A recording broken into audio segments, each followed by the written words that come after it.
नमस्ते छात्रों। आज हम उस चीज़ के बारे में पढ़ेंगे जिससे आप, मैं और पूरा ब्रह्मांड बना है, यानी परमाणु। परमाणु के बारे में आप लोग परिचित भी होंगे, थोड़ा बहुत परिचित हैं। क्या आप जानते हैं कि एक फुल स्टॉप जो डॉट बिंदु लगाते हैं उसमें भी लाखों परमाणु होते हैं। सोचिए, एक फुल स्टॉप जो बिंदु है उसमें कितने परमाणु हैं? लाखों परमाणु हैं, यानी उनकी कोई संख्या लिमिटेड नहीं है। चलिए देखते हैं आज हमारा आज का क्या टॉपिक है, इसको हम लोग पढ़ते हैं और आप लोगों को क्या है, कंसंट्रेट होकर के क्लास को देखना है और इसको नोट करना है। तो सबसे पहले हम लोगों ने उस दिन पढ़ा था ना, पहले एक बार रिवीजन कर लेते हैं, इसको रिवाइज कर लेते हैं। तो देखिए, हम लोगों ने उस दिन पढ़ा था परमाणु, परमाणु और अणु। तो ये अभी स्टार्ट किए हैं लिखना, अगर राइटिंग नहीं समझ में आती है तो बताइएगा, दोबारा वीडियो देखिए और इसको नोट कर। देखो, एटम, एटम हमने उस दिन बताया था ना परमाणु क्या होते हैं, तो आज भी देखिए, इसको रिवीजन एक हिसाब से हो रहा है। एटम ये क्या होते हैं? एटम, जो एटम होते हैं, यहाँ देखो, ऐसे लिखो, ये पदार्थ के, पदार्थ की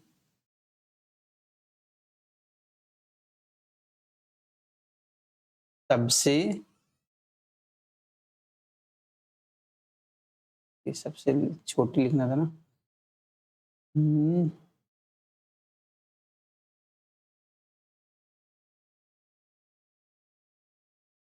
इसको मिटा देते हैं।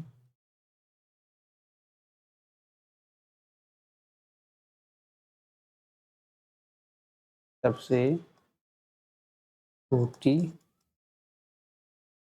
क्या है? इकाई। देखो, अब समझ गए ना, परमाणु क्या है? पदार्थ की सबसे छोटी इकाई है।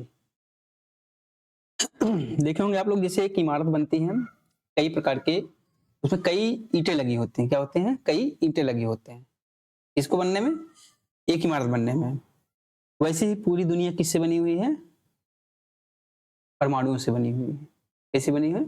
परमाणुओं से बनी हुई है।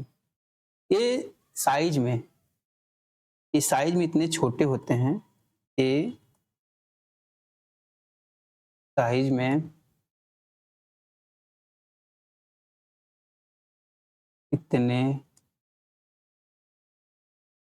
छोटे होते हैं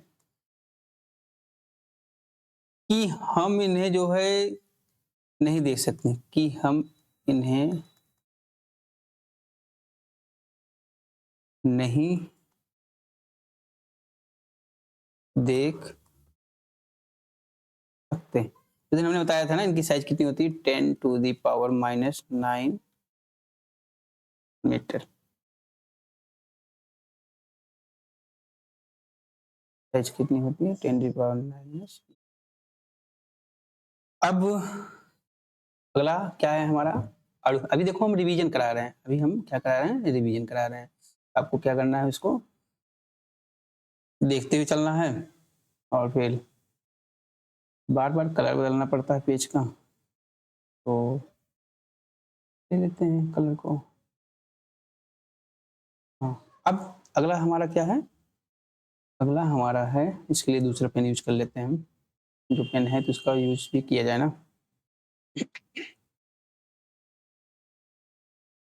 अणु, अणु को इंग्लिश में क्या लिखते हो? मॉलिक्यूल्स। अब देखो, मॉलिक्यूल्स क्या है? ये मॉलिक्यूल्स। सबसे अच्छी बात इसकी है कि ये जो है अकेला रहता है। क्या होता है? ये अकेला रहता है। जो अणु होता है क्या है? अकेला रहता है। ठीक है, अणु क्या होते हैं? अकेले रहते हैं। तो जब दो या दो से ज्यादा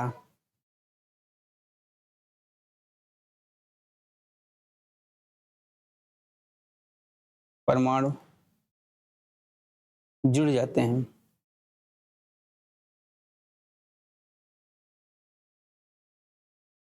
तो अणु बनाते हैं। क्या बनाते हैं? अणु बनाते हैं। समझ गए? जैसे देखो O प्लस O, ये O किसका प्रतीक है? ऑक्सीजन का। किसका बना रहा है? क्या बना रहा है? O2, ऑक्सीजन मॉलिक्यूल बना रहे हैं। ऑक्सीजन कितने मॉलिक्यूल बना रहे हैं? 2 मॉलिक्यूल बना रहे हैं। ठीक है, अब हम लोग और कुछ आज पढ़ते हैं। अणु देख लिए, अब हम एक और देखते हैं।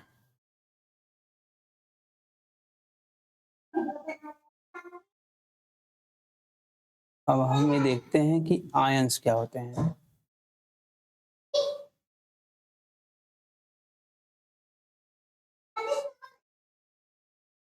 अब लिखो आयन।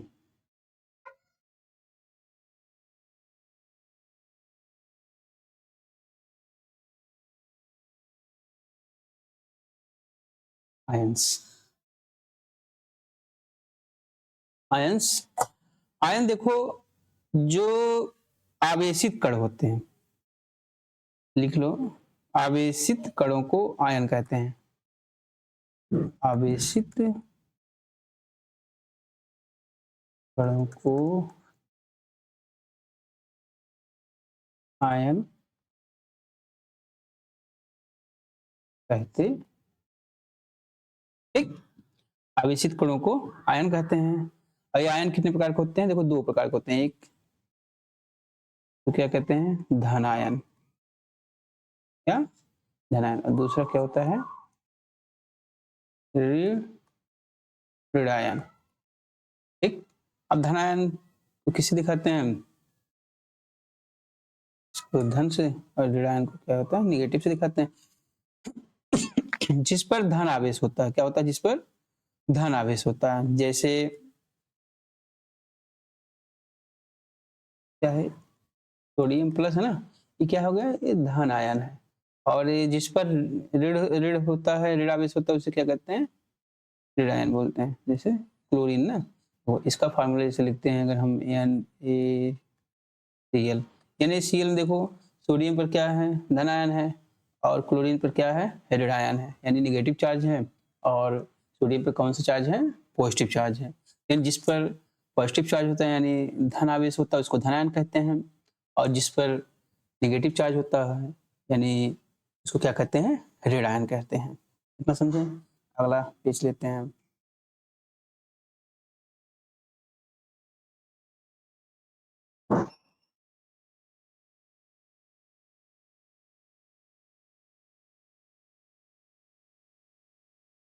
अब देखिए, अब लेते हैं, ये तो हो गया हमारा धन आयन, ऋण आयन, नेगेटिव, सब हो गया ना। अब देखो क्या है,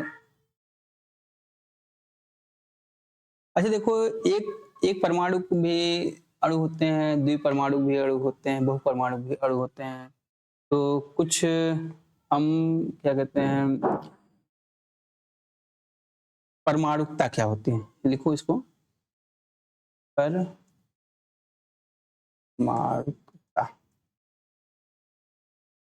देखो इसको लिख लो, परमाणुकता क्या होती है? तो लिखो, किसी अणु की संरचना में प्रयुक्त होने वाले होने वाले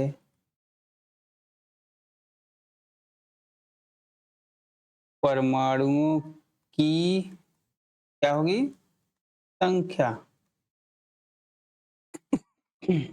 को उस अणु की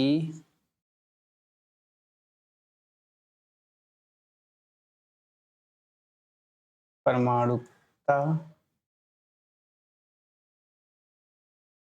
कहते,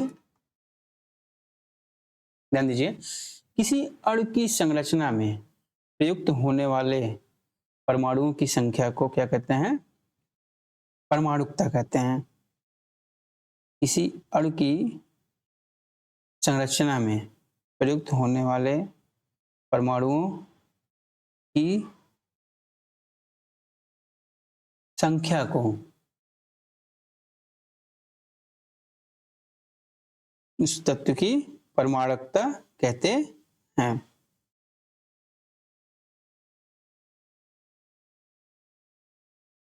ठीक है, इस क्वेश्चन नोट कीजिए। परमाणुकता क्या होती है? किसी अणु की संरचना में प्रयुक्त होने वाले परमाणुओं की संख्या को उस तत्व की उस अणु की परमाणुकता कहते हैं। देखो, जैसे धातु अणु एवं कुछ अन्य तत्वों के अणुओं जैसे कि कार्बन हो गए, कार्बन के अणुओं में देखो कुछ हम बता रहे हैं। इसको अगला पेज लेते हैं।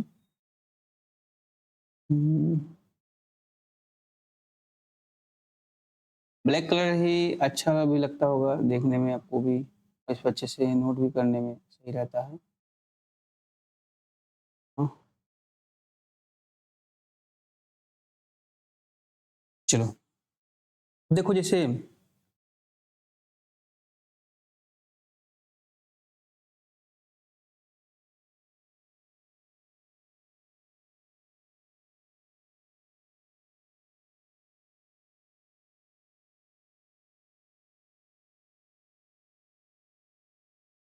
ये सब हम लोगों ने समझ लिया।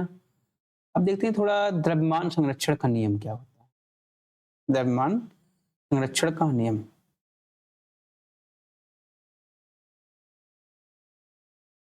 द्रव्यमान संरक्षण का नियम देखते हैं क्या है। तो तुम लोगों को देखना है द्रव्यमान संरक्षण का नियम।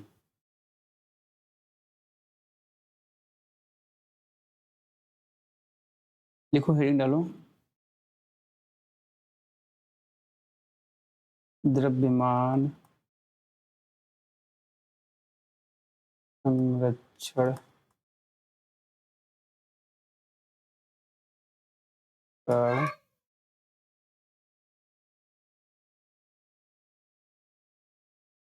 नियम।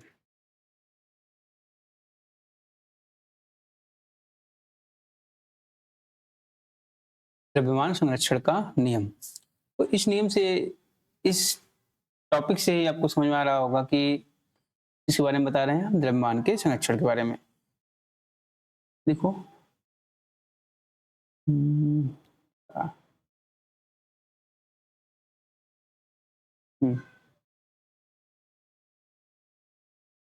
किसी भी रासायनिक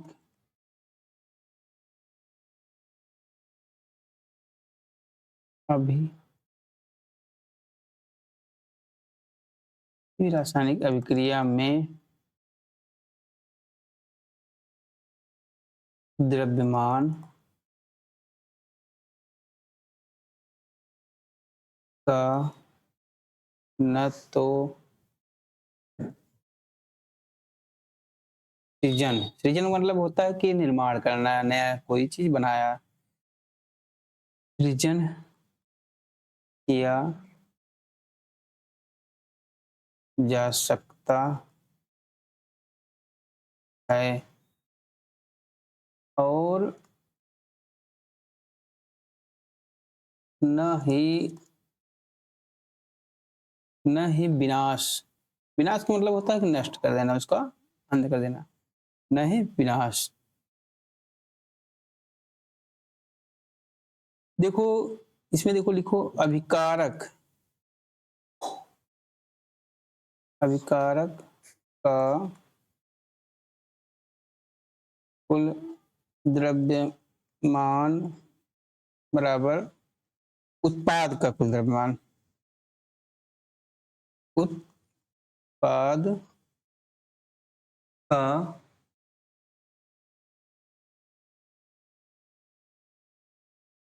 कुल द्रव्यमान। आविष्कारक का कुल द्रव्यमान बराबर क्या हो गया? उत्पाद का द्रव्यमान। एक सेकंड रुकिए।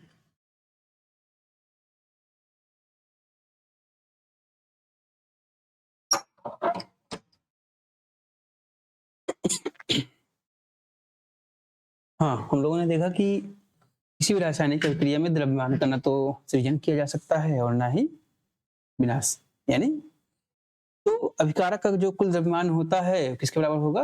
उत्पाद के कुल द्रव्यमान के बराबर होता है। ये बराबर का चिन्ह है ना, इसको बराबर लगा लीजिए। अब अगले पेज पे चलते हैं।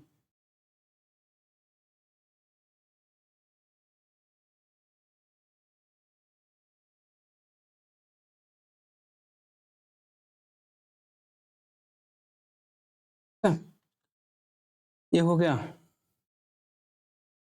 अब एक लिखो स्थिर अनुपात का नियम। स्थिर अनुपात, स्थिर अनुपात का नियम, इसको सब नोट करते चलो और ये बहुत ही इंपॉर्टेंट टॉपिक है। देखो, किसी भी यौगिक में, किसी भी यौगिक में तत्व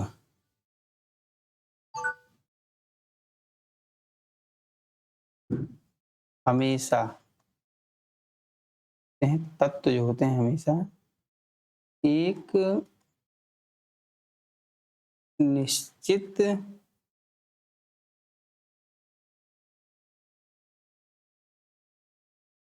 द्रव्यमान के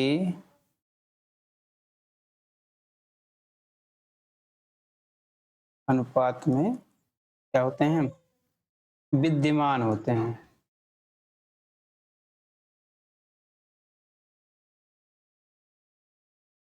देखो, किसी भी यौगिक में तत्व हमेशा क्या होते हैं? एक निश्चित द्रव्यमान के अनुपात में विद्यमान होते हैं। यानी जो उनका द्रव्यमान होगा वो निश्चित रहेगा, उनका जो रेशियो रहेगा द्रव्यमान का वह निश्चित रहेगा।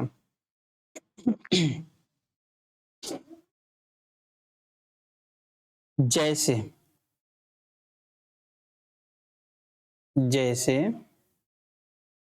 H2O, H2O क्या है? पानी भी बोल सकते हो इसको, जल भी बोल सकते हो। पानी लिखो H2O। अब इसमें देखो हाइड्रोजन और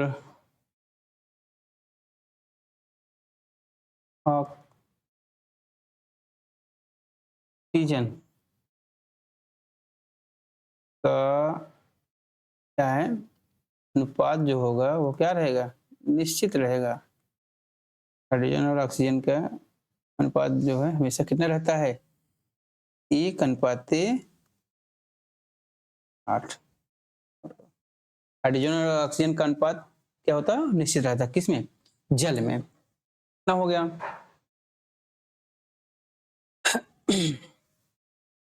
अमोनिया का ले लो, अमोनिया का बता दे रहे हैं।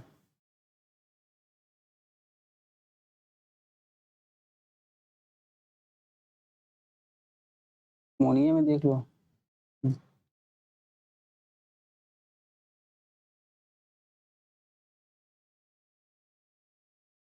अमोनिया, इसका जो होता है इसमें क्या होता है? नाइट्रोजन, नाइट्रोजन का और उसका हाइड्रोजन का। नाइट्रोजन H3 होता है ना, नाइट्रोजन और हाइड्रोजन, नाइट्रोजन और हाइड्रोजन। का अनुपात कितना होगा, तो नोट कर लो 14:3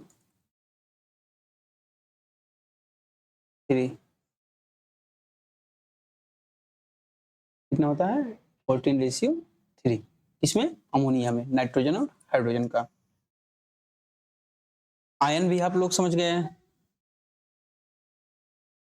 आयन कैसे लिखते हैं।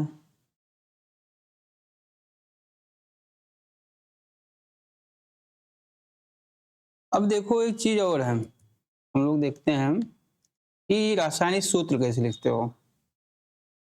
रासायनिक सूत्र लिखने के लिए तो बता दे रहे हैं, रासायनिक केमिकल फार्मूला जो लिखते हो उसको कैसे लिखते हैं।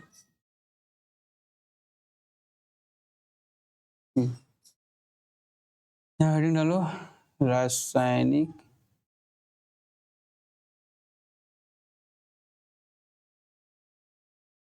सूत्र। तो इसको कैसे लिखोगे, किस तत्व का रासायनिक सूत्र लिखना है, क्या करोगे। सबसे पहले हमें क्या पता होना चाहिए, तत्वों की जो है संयोजकता क्या पता होना चाहिए, तत्वों की इंग्लिश में इसको बैलेंसी बोलते हैं, संयोजकता। और किसी तत्व का रासायनिक सूत्र लिखते हो तो क्या हमको पता होना चाहिए, तत्वों की संयोजकता का पता होना चाहिए। फिर इसके बाद सबसे तब फिर क्या लिखते हैं, तत्वों के प्रतीक। क्या लिखोगे सबसे पहले, तत्वों के प्रतीक, ये तो ठीक है। दूसरे स्टेप पे क्या लिखोगे, उसके नीचे उनकी, फिर यहाँ लिखोगे संयोजकता। अगर संयोजकता पता है तो हम तो बताए ना, सबसे पहले हमें क्या पता होना चाहिए, संयोजकता। तीसरे स्टेप पे क्या लिखोगे,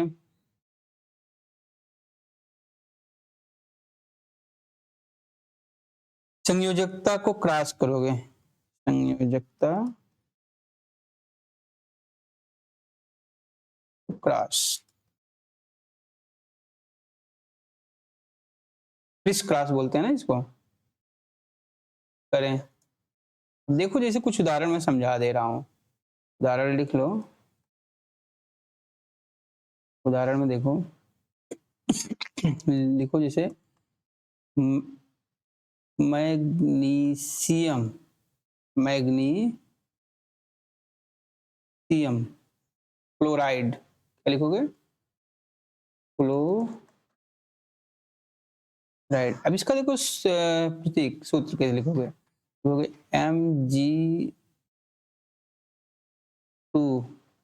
प्लस, देखो संयोजकता दिखा रहा है, माइनस, सॉरी 1 माइनस रहेगा, 1 माइनस, क्या बन जाता है MgCl,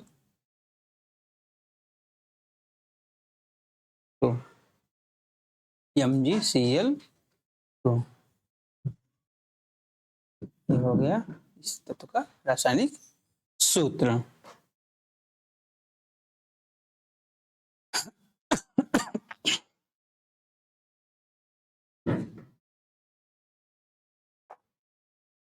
इतना समझ गए कि रासायनिक सूत्र को लिखोगे, पहले क्या करोगे, तत्व का प्रतीक लिखोगे, उसकी संयोजकता लिखोगे, संयोजकता को इस क्लास में इसको बांटोगे। अब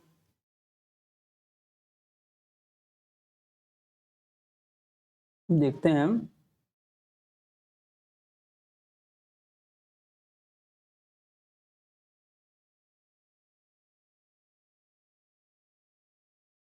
हाइड्रोजन क्लोराइड का सूत्र क्या होता है, HCl होता है। और हाइड्रोजन सल्फाइड का सूत्र क्या करोगे,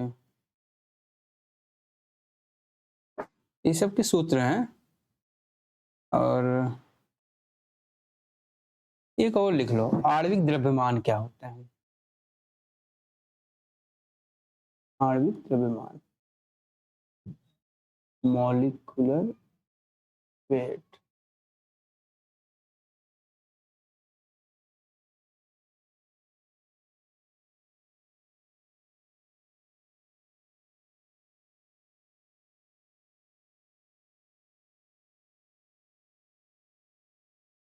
लिखो, डालो हेडिंग आणविक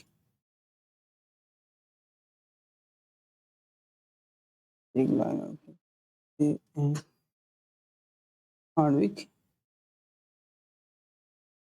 द्रव्यमान। देखो इसमें क्या होता है, आणविक द्रव्यमान में क्या होता है, किसी अणु के किसी अणु के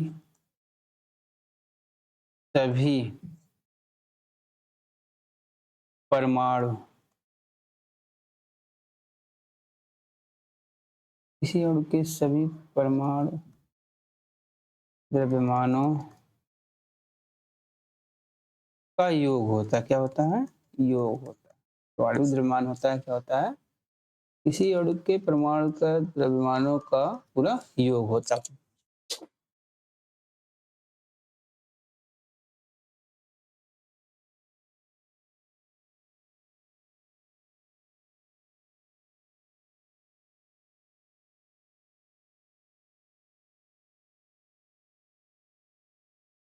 यूनिट में इसको मेजर करते हैं। जैसे देखो ले लेते हैं हम, क्या करते हैं, H2O, H2O, H2O में देखो क्या है, H2O में हाइड्रोजन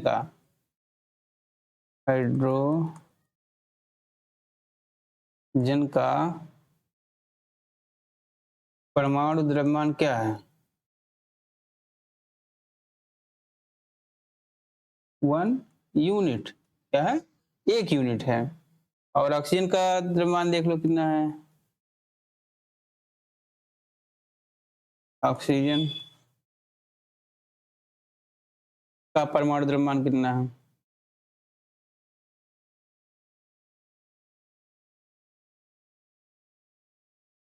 परमाणु द्रव्य, ऑक्सीजन का परमाणु द्रव्यमान कितना है, देखिए आप नोट करिए, 16 यूनिट। अब आप देखें ना कि हाइड्रोजन का परमाणु द्रव्यमान 1 है, ऑक्सीजन का परमाणु द्रव्यमान 16 है, जिसमें क्या है, H2O में हाइड्रोजन कितने हैं, 2 परमाणु, और ऑक्सीजन के कितने होते हैं, 1 परमाणु होते हैं। अब इनके परमाणु के द्रव्यमानों का जो योग होता है वही इसका क्या होता है, आणविक द्रव्यमान होता है। तो हम यहाँ देखते हैं कि 2 गुणे, भाई हाइड्रोजन कितना है, 2 गुणे 1 प्लस 16, यानी 1 गुणे 16 बराबर कितना हो गया, 2, और 16 कितना हो जाएगा, 18 यूनिट हो जाएंगे। क्या हो जाएंगे, 18। भाई देखो इसे नहीं तो तुम लोग नहीं समझ पाओगे, 2 का 1 में गुणा करोगे तो 2 होगा, धन 1 गुणा 16 में करोगे तो 16 हो जाएगा, तो दोनों जोड़ दो, 18 हो जा रहा, 18 यूनिट हो जा रहा। तो इस तरह हम किसी तत्व का या यौगिक का आणविक द्रव्यमान निकालते हैं। ठीक है, इसका आणविक द्रव्यमान निकालने के लिए इसी फार्मूले का प्रयोग करते हैं हम। ये हो गई आणविक द्रव्यमान।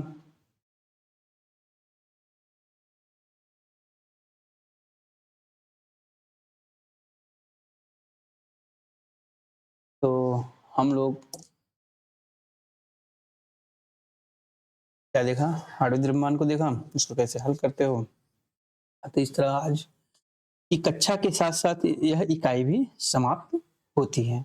आपको क्या करना है, बुक को खोल करके, भाई मैं तो सिर्फ आपको एक रास्ता बता सकता हूँ, पढ़ना तो आप ही को है। आपको किताब ओपन कीजिए, उसको अच्छे से पढ़िए, जहाँ नहीं समझ में आता है कमेंट में वहाँ नोट कीजिए। ठीक बच्चों, आज की कक्षा यहीं पर समाप्त करते हैं, फिर अगली कक्षा में शीघ्र मिलते हैं।